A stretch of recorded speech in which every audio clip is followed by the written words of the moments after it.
Paul G are talking about. And that's the fact that there seems to be a chemistry issue. There seem to be some questions as to who's playing and when's playing. What causes that? Well, I think exactly what they alluded to at the very end. There's something that is the best deodorant is winning, and guess what? Losing stinks. And it makes you stink. It makes everybody stink. And what happens, Jimmy, is the microscope comes out and they stick it up every orifice in your body and they say, guess what? You're not getting it done. You didn't do this right. You didn't do that right. Next thing you know, everybody's walking around like afraid to make a mistake.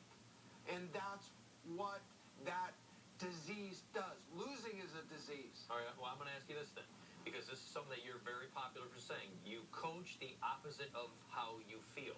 So in this short week, how does Hugh Jackson approach it? You know what?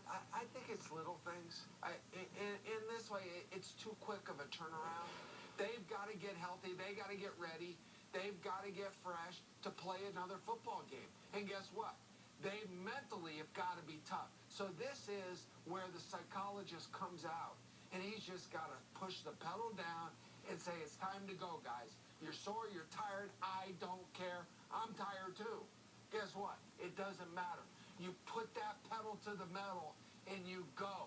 And you go down to San Diego and you get ready to whoop somebody's ass. That's the way you do it, right there. And one guy who's got to be ready is the guy who's going to start a quarterback. That's Carson Palmer. How do you figure out what he's going to do against San Diego? Well, you take a little litmus test of what he's done so far this year. 3 interceptions, his first outing in relief. This one he gets the start. Let's talk about the good in this one. He had 3 touchdown passes. He looked good on some throws. I thought he looked phenomenal. You're right. He had poise in the pocket. He steps up nicely. That pass right there, I have not seen a Raider quarterback make a throw like that. I don't even, not since since Gerald Romanowski, the Mad Bomber. Because Rich Gannon could not make that throw or that throw. So he did a lot of things really well. And, you know, what's going to happen is you're going to get a little excited. You're going to overthrow a receiver here and there. And that's where the interceptions come in. Yeah, here he gets took a sack there, but, hey, guys, they get paid to cover too, Jimmy. Yes, they do. A couple of miscues. Remember, the receivers stayed for the extra week. Instead of going home for 4 days, they stuck around and tried to get some timing. And we did see some timing issues. Sure, the sacks come. But also we saw sometimes a receiver would stop short, and he would throw the longer ball. This one, he got a little pressure. That's his 3rd interception of the day on this one. 19 completions on the day. 16 misses on the day with 3 interceptions. This is what he's looked like through his first 2 weeks. Are you seeing progress from week 1 performance and then the bye week and then week 2 performance? Night and day, Jimmy. Okay.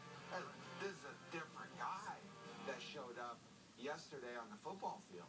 Night and day, and I really believe that against San Diego, although they're not going to be able to put a big elaborate game plan in, there's not going to be a lot of that many changes that they can possibly do, but he's going to be better in San Diego.